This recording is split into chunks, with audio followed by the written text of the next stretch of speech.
the Matriarchs. So today, Meg and I are going to talk about friendships, when to let go of friendships, and even the biblical approach to that. So we're just going to talk all things friendships today. Yeah, so I've been wanting to talk about this for a while now. We've all seen that meme.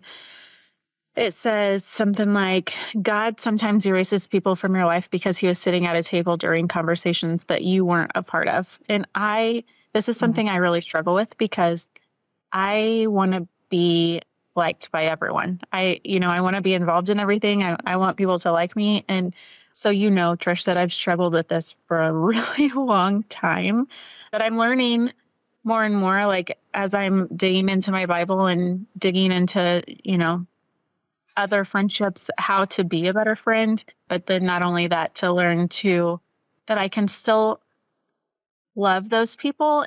But at the same time, like I need to learn to let go. And does that make sense what I'm saying? Yeah. Very much sometimes so. God removes people from our lives that he just doesn't want us to be super involved with anymore. And sometimes it's people who, like, when I was younger and I would hang out with a lot of people who would drink a lot all the time. And God's like, okay, you don't need to do that all the time as much as you're doing, So Matt and I kind of had to pull away. Sometimes he even just pulled friends away from us, I feel like. And I didn't realize that at the time, but now I'm starting to see, like, sometimes those friends are, like, things just start to happen in their lives that kind of put up, like, not really a wall, but just like they just get busy with their own things and we get busy with our own things. And then I'm like wondering, like, why do they not like me anymore? What did I do? But then I'm realizing, like, that's what God's doing in our life. Yeah. I don't think this has been as hard for you as for me, but I think maintaining relationships with kids isn't always easy, because I think maybe for me too, it's like, I don't always have the girls. And so when I have them, I'm so intentional about just spending as much time with them as possible. And so, but I think too, yes, there is a time and a place when it's necessary to end relationships. I think some relationships naturally grow apart, but then a lot of times they come back together. And one great example of that is, like, my best friend, Nicole. Life got in the way of our friendship after high school, and we kind of went our separate ways. Yeah. We still stayed in touch, but not as often as you would have thought we would have. And because we just adore each other. And now, we've reconnected over the years. And so that can happen too. But you're right. Sometimes they're just very unhealthy relationships that they're just not good for you. Right. And it's okay. I think for you too, like, you are one of the biggest empaths, which is a huge compliment. I think it's a compliment. I think there's so many strengths and benefits to being an empath. Like, you're compassionate and you take on those emotions of other people, which allows you to be more relatable, to be more considerate, like to touch base with people when they're going through hard times. And so trust me, it's a great quality to have. But I think that being an empath can make it more difficult to walk away from friendships or relationships when you know you need to. Yeah. I think sometimes it's a blessing and a curse, because like if someone is crying, I'm usually crying. Like I can not even know them and I will be crying right along with them. And but if someone's like super happy, I'm usually happy for them too. Like, I'm not perfect. I can get, jealousy and stuff like that. But I feel like I can feel all those emotions. That is definitely a gift, I guess, that God has blessed me with, is I can feel all those emotions with people right along with them for some reason. Well, I think we have, there's strengths and weaknesses to the gifts that God gives us. Meaning, like, sometimes, even though they're strengths and they're gifts, they can be, for instance, like, I went through my life being a people pleaser, right? And that, I think to some degree, that's a gift. Meaning, not necessarily people pleasing, but just like being aware of people's needs and like wanting to help people and I think when you have a servant's heart, which I believe God gave me young, you tend to become a people pleaser. So see, the strength is God gave me a servant's heart. The disadvantage of being human is I became a doormat, a people pleaser. And that's caused strained relationships too. Yeah. And for me too, like, I don't always feel like I've been the best friend to people. I get so wrapped up in my relationships and my kids, and that friendships haven't always been a priority for me. Yeah. And I feel bad about that. And I've lost friends because of it. I've lost friends because I've gone through really, really difficult times in life and didn't tell them, didn't explain to them what was going on. And so they took it as I was pushing them away when really I needed them. But that being private to a fault, I didn't always tell them what I needed. And I think even as a sister, I've been really trying to get better at that. So I think sometimes people also behave in a way in a friendship that maybe can be misconstrued, but then sometimes it's just flat out they're not good for you. Yeah. That podcast, Within Her Soul podcast, if you guys haven't heard of them, it's a really good Christian podcast. Two women that talk about all kinds of different things, biblical things and Christianity. And they had a friendship episode. I think it was episode 38. And they talked about being a good friend and how it takes vulnerability to, there's so many surface level friendships. You can have tons of surface level friendships, but to actually truly be accepted and felt accepted and to have a good, true friendship, it takes being vulnerable in those uncomfortable conversations that I hate having. I hate those uncomfortable conversations. And I usually, I do need to get better at having those, because I know that is what helps, friendships get to that next level. But it's hard to do that when, sometimes you're going to lose that friendship because they can't always accept you for, for who you are, even though that's part of it. I think that's the blessing in disguise, though. Like you said, that meme is, God removed those people from your life because he heard conversations you didn't, or he, I forget how you said it, but I think too, we think once we have a friend, they're there forever, right? Yeah. That's not always the case. Yeah. So I think sometimes, and we've talked about this in earlier podcast episodes, is sometimes you outgrow your friends, sometimes your friends outgrow you, and that's, it just happens. But I think that's one reason why I have a very small circle of friends, is because I struggle with being vulnerable. Now, I also think there's a benefit to having a small group of friends. And I think too, just for me, opening up and trusting people and their intentions, I'm really slow to warm up to people. And but you're right.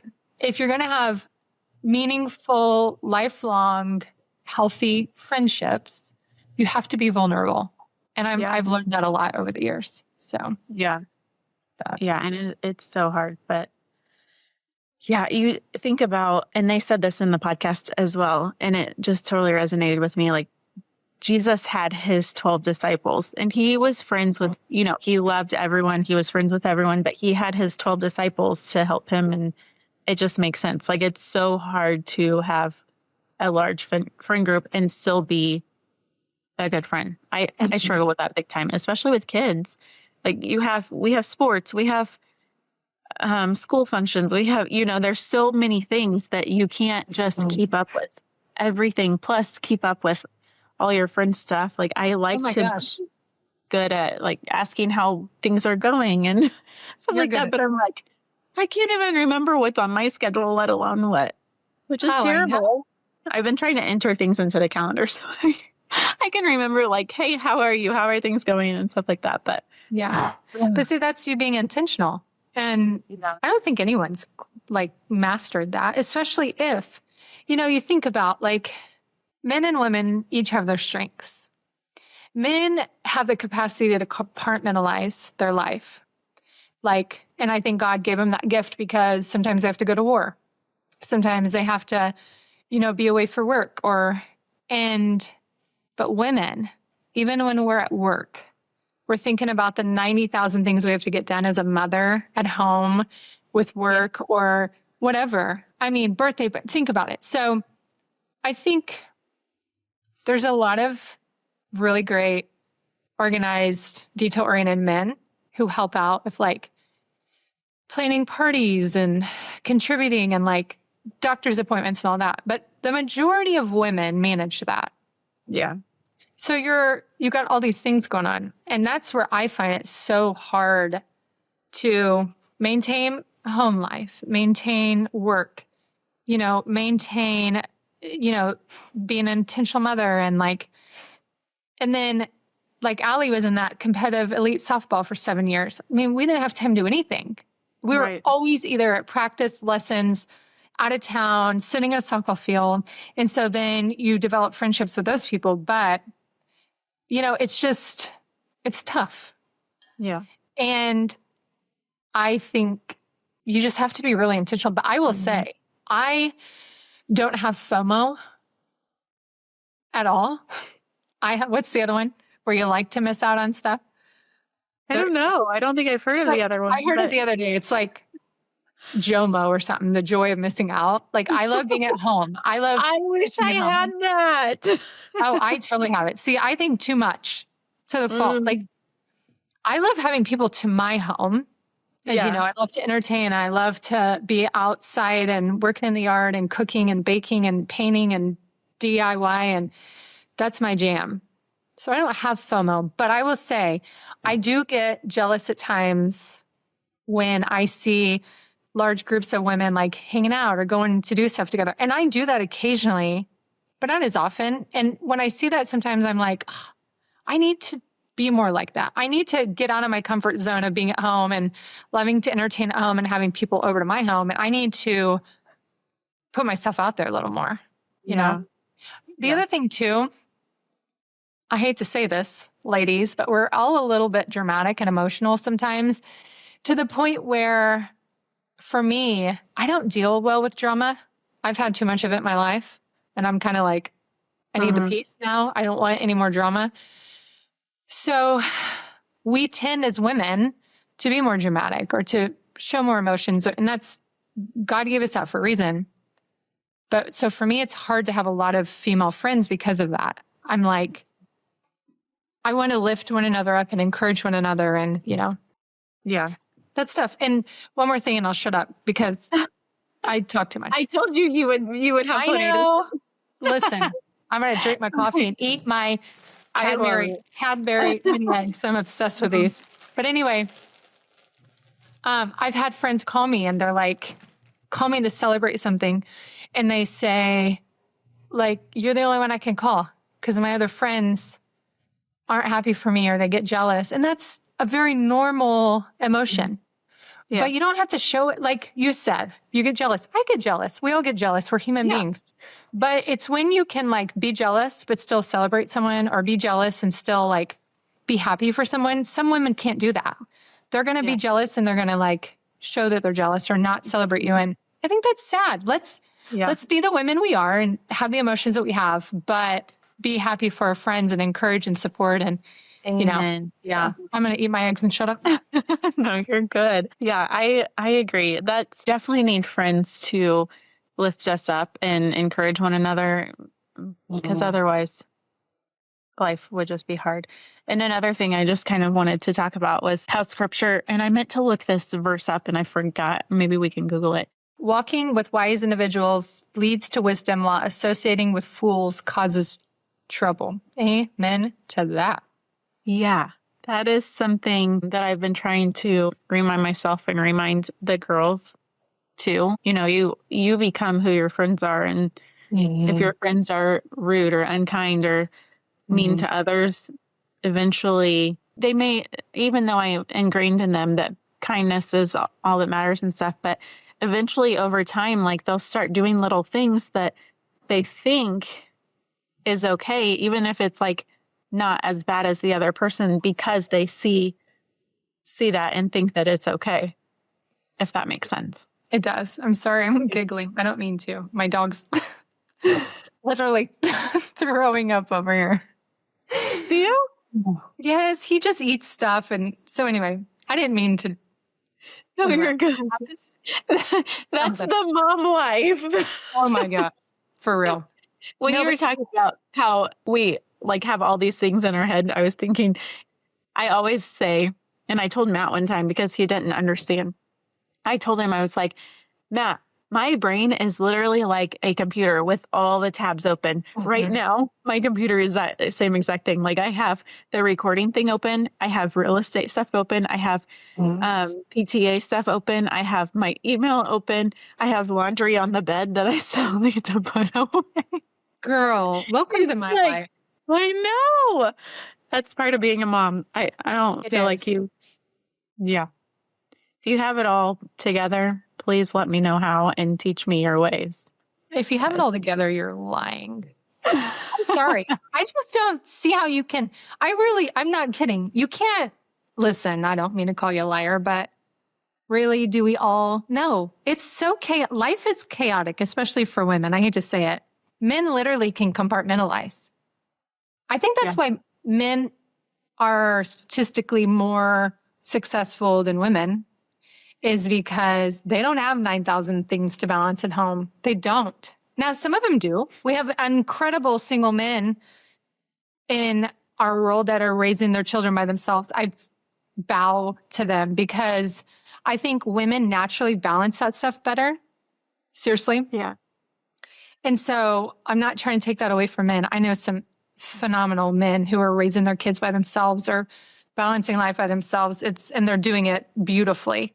But I think as women, it's just hard. Mm-hmm. If we all sat down for a minute and wrote out our to-do list for 1 week, and most people would be like, good grief. But it's true. I know. But I think in our society, it's even worse. You know, like sometimes I envy, like I say this, we have so many conveniences in the modern world, but sometimes I envy like not homesteading and living out on eating off the land, and that has its own stresses, but a lot more simple life. I want to ask you a question. Mm-hmm. Like, have you had any current relationships that you had to walk away from, or like, are you, and I kind of know the answer to this, but like, you don't have to give us specifics, but so that it's more relatable to our listeners, what, like, without giving anything away, what are some things that you're dealing with currently that have you questioning certain friendships? And you may not be able to go into that, if not, that's okay. A little bit. I think when you are with someone, and this can be almost any relationship, if we have listeners who like, it's not the same. A relationship with a spouse or a boyfriend or something like that is not the same. I know, because like it's different to walk away from those relationships, I feel like, than it is friendships. Yeah. But I feel like if you continually are hanging out with them or reaching out to them and talking to them, and they either just and make you feel like, so I have two like thoughts on this. If they continually just make you feel like crap, like you're not a good friend, or like you're an inconvenience or something. Yeah. Or just that you're not who they want you to be, or and it's so hard to like explain the emotions. Just like if you text and they just don't respond at all over and over and over again. Because listen, I will be the first to say that if someone sends me a text message and I look at it, I will get distracted so many times and I will forget to respond to them. I do the same thing. Not the same. No. And I know that is me, and then you're like, oh my gosh, I gotta. But it's the people, I know what you're saying, that like don't respond on purpose and they don't feel bad about it. And it's a pattern. And that's what they say in therapy. People have behaviors, but if they're patterns, then that's when it's a problem. Yeah. Yeah. And I have a hard time because I've had people say, "Oh, Megan, it's just you." Like being too sensitive. Yeah. And that has gotten way better. Because the scene, like some of the things happen and play out, and he's starting to actually see it. It's not just me, but like he's like, Megan, you're being too sensitive. Megan, you're just overthinking it, which I do. And so that's where I struggle. Like I do overthink things. I think I posted something actually on Facebook the other day about overthinking things. Like, oh, it was Mel Gibson's post. She talked about, oh gosh, let me see if I can find it because it was good. Oh, Mel Gibbons? Yes. Mel Gibbons said, if you're an overthinker like me, this is for you. And the meme says, Carol, it's like that. And it says, I hate when people say we'll cross that bridge when we get there. Listen, I'm an overthinker, so I'm already at the bridge, waiting, pacing, wondering if it's safe, creating a 7-point backup plan, building a life raft out of small sticks, and Googling bridge collapse statistics at 2 a.m. We're going to need to figure this out right now. That is me. Like I do overthink everything. I got to figure out like exactly how things are going to work out before we get there. And yeah, so I know that I'm like that and trying to, what is the word I'm trying to think of? Trying to separate those feelings from like, okay, is it truly God telling me that I need to just let go? And that's what I've been struggling and praying about. And so, yeah, that is in a long story short. Yeah. A long story longer. That's what I've been dealing with. I have been like praying heavily, like, God, are you trying to remove people from my life? Do I need to just let go and kind of step away? Do I need to try harder? Like, do I need to try to be a better friend? Am I not being who you want me to be? You know, stuff like that. I totally get that.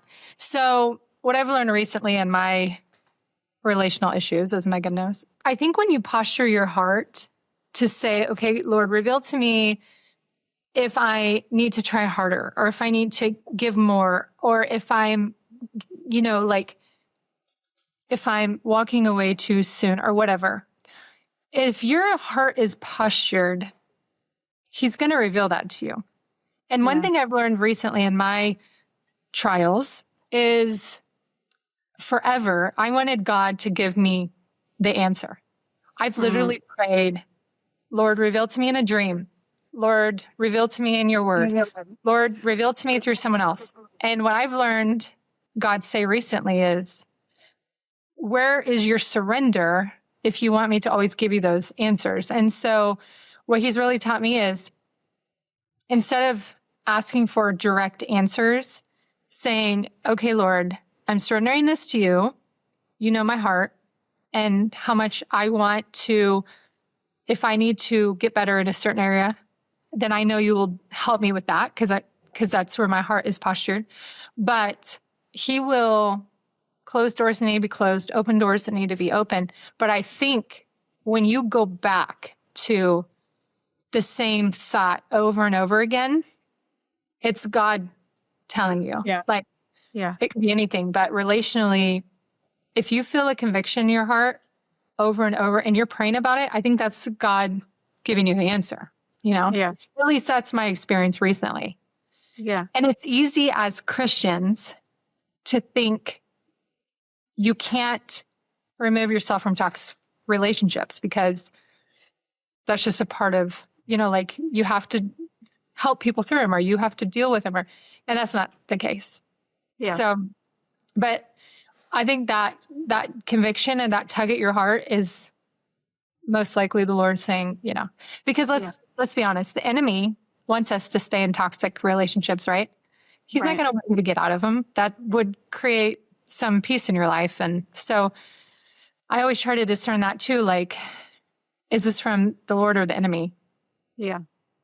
So it's tough. It's really hard. And that's an understatement. It's so hard, especially when you're an empath. I think I have like 30% empath in me where I can relate. And I do, I do take on people's emotions. I've had to learn not to in certain situations that were not healthy. But even with the little bit that I have, like I, like a 30% empath, maybe 50, you're like 100. So I can't imagine how much more difficult it is for you. Truly. Like that's gut wrenching.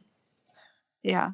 And the other thing too is like, how much grace do I show? How much forgiveness? How much, but therapists will tell you if it is a pattern, meaning if someone keeps hurting you over and over and over again, or not responding to your texts over and over and over again, that's a pattern.